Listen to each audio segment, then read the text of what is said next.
How to delete wallpapers on iPhone. Hey everyone, welcome back to the channel. In today's video I will guide you on how you can delete your wallpapers on iPhone, so make sure to watch the video till the end.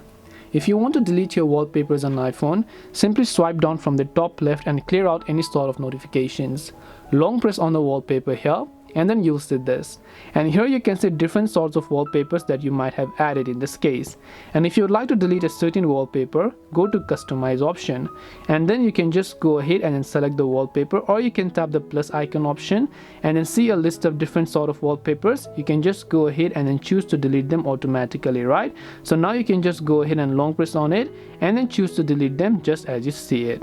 This way you should be able to go ahead and then basically actually delete wallpapers on iPhone. Hope this video was very helpful. If you have got any more questions, then feel free to leave them down below.